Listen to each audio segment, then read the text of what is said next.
The main reason the kings come to earth after the resurrection, Jesus told his disciples, "I will send what my Father promised." Jesus stated the reasons for the importance of his ministry. The Father's promise was not Jesus' suffering, not his death on Calvary, not his resurrection. Over the centuries, the Christian Church has emphasized aspects of Jesus' ministry, not its goals.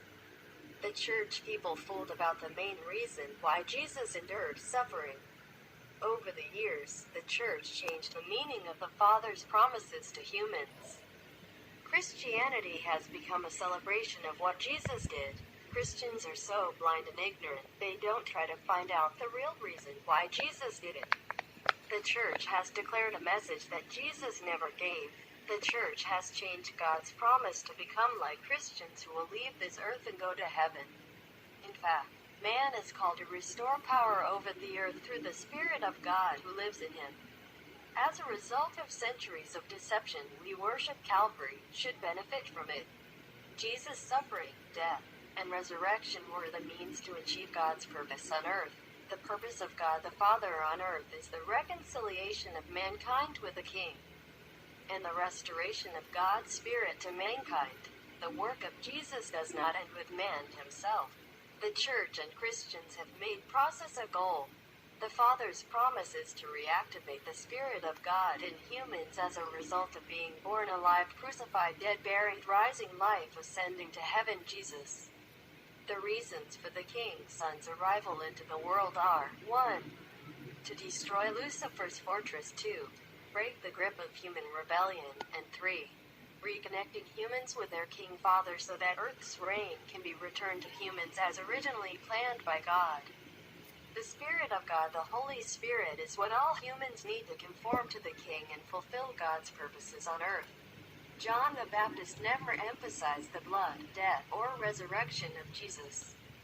He emphasized the Holy Spirit. John revealed the specific reason for his coming. He will baptize you with the Holy Spirit and with fire.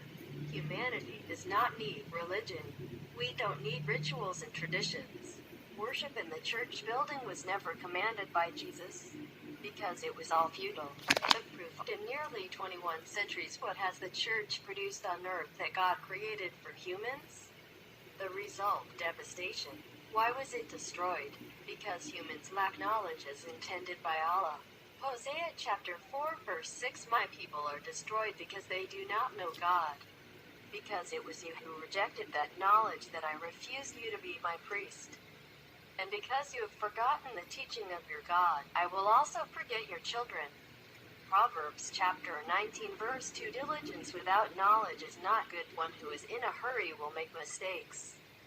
3. Man hurts himself through his folly, and then blames the Lord for it. We need the Father's promise, restoring human authority and efforts over the earth, and all of it becomes a reality in our lives. The Holy Ghost is a personified heavenly government. The Holy Spirit is the source of royal power in our lives. The Old Testament experience of priests and prophets is only a foreshadowing of what will happen. At that time, the Holy Spirit cannot live in humans, he can only be among them. Now Jesus says, "The Spirit of truth lives with you and is in you."